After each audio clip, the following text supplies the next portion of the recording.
Hey guys, welcome back to my channel. This is DarkHaven, and today I'm going to be talking about the atrocity that is this bullshit right here, guys. As a wise man once said,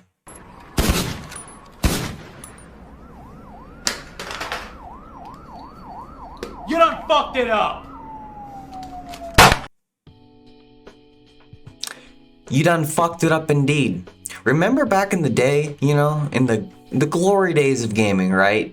PS1, PS2, even most of the PS3 and 360 era, right? You'd go to the store or buy a game online, come home, pop the game inside, you turn your console on, you press play, and you just play the game. No microtransactions, no greedy free-to-play bullshit shoved into it, no gambling mechanics, no surprise mechanics, no day one patches, no half the game missing at launch and you have to wait a year for the game to be actually finished and to get what you actually paid for.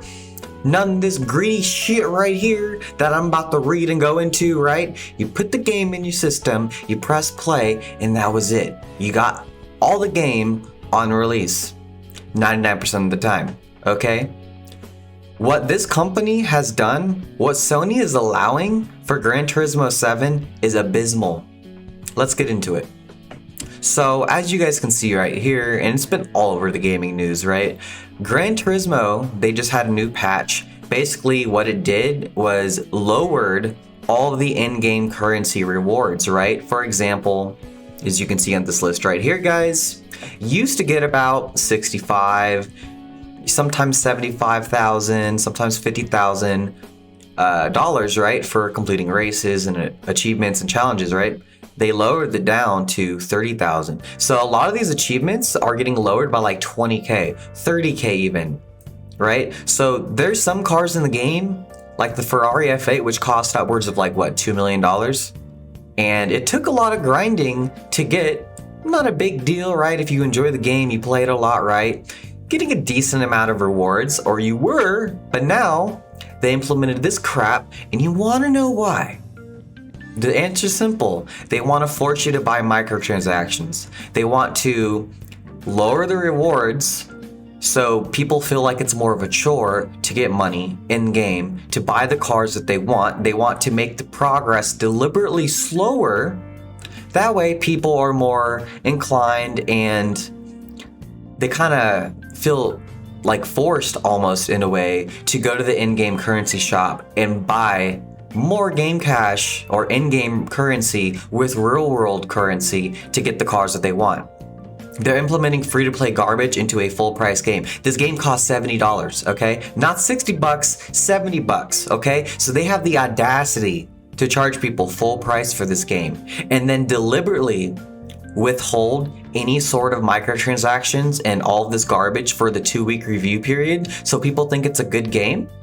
And then they sneakily update the game, cut a lot of the rewards in half, lower the rest of them to basically make people feel like they're not getting enough money, like they're not getting enough rewards, to make it even more of a grind and more of a chore. So the people with no impulse control are like, fuck, it's taking me like what, 3 times longer to get the money I need? Fuck it, I'll spend 20 bucks and get more money so I can get this Ferrari or this Audi R8 or whatever the car that they want to get, right? That is pure greed, and that is honestly horrible. It's shitty business practice 101, okay? This is like some EA and Ubisoft type shit times 100, okay?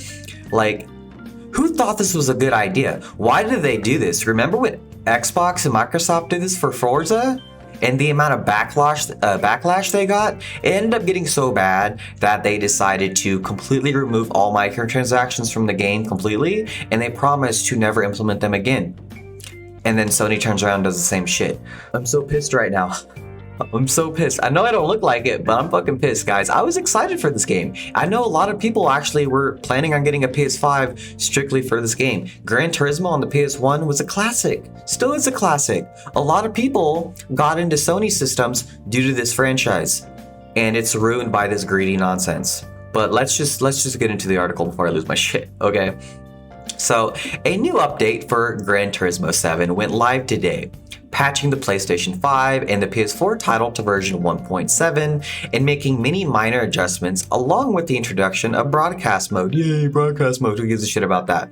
However, one certain patch note is already causing controversy within the racing simulators community, as it became apparent that a selection of races have had their credit rewards lowered. The official Gran Turismo website writes the change off as an adjustment to the rewards for events inside world circuits according to driving time and difficulty. No, you're full of shit, guys. Fuck you. Tell it how it is. We're not stupid.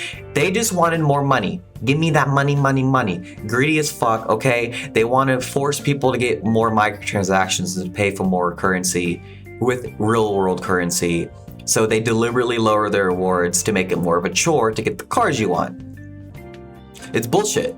Of course, with complaints surrounding the game's approach to microtransactions already bubbling away following its launch, the move to reduce credit rewards has been viewed as a way of pushing the real-life purchase onto customers. Exactly the same shit I just said, guys. While 2 events have actually had their post-race payouts dramatically increased, another 16 have had their winnings cut by as much as half or more. So they basically increased 2 of the rewards for 2 races, but then 16.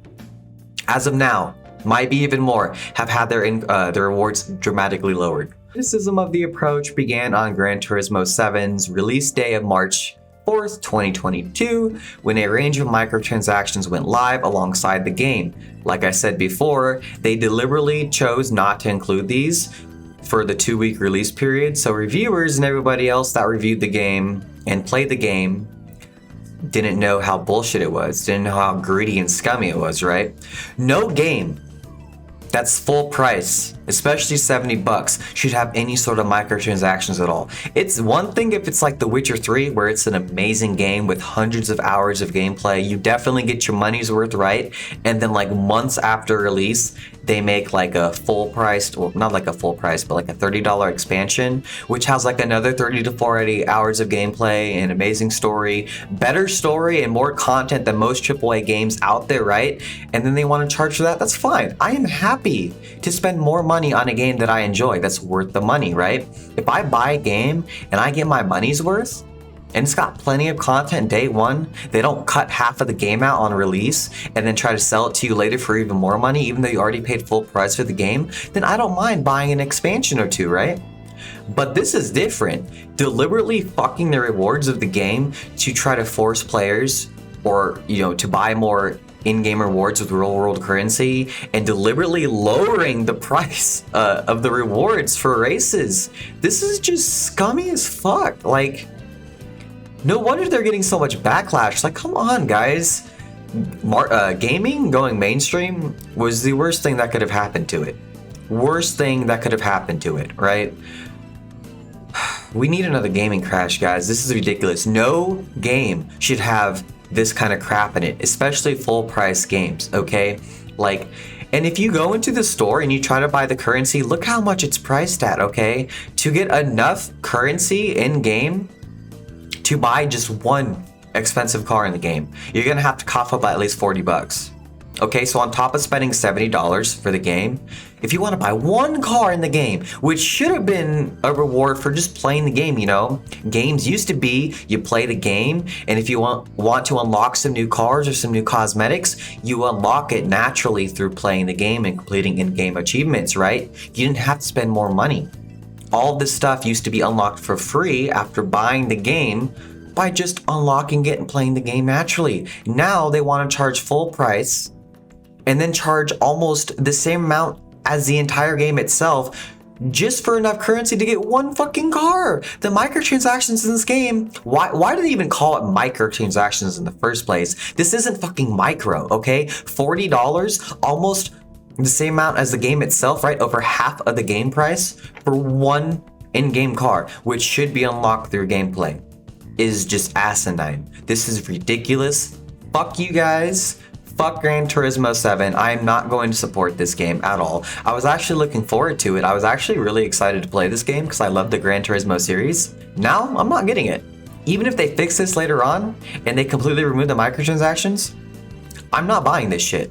I'm not supporting any company that puts this bullshit into their fucking games, dude. This is fucking stupid. It's greedy. It's just... I'm gonna stop before I have a fucking rant, okay? But yeah, guys, don't support this crap. Leave this shit out of our games, companies. Okay, leave this bullshit out of our fucking games. No one wants this garbage. Okay? Stop letting the suits and the investors dictate what you put in these games. Fuck off with this nonsense. But yeah, what do you guys think about all of this? Okay, do you guys agree with me that this is some greedy bullshit? Do you guys have Gran Turismo 7? Were you guys planning on getting this game? If so, are you still going to be getting it, or does this just make you guys say fuck it too? And yeah, hope you guys enjoyed the video. Make sure to leave your comments down in the comment section below. I welcome a good discussion. Try to keep it civil. But yeah, and I'll catch you guys next time on my next one. This is DarkHaven signing out. Have a good one. Peace.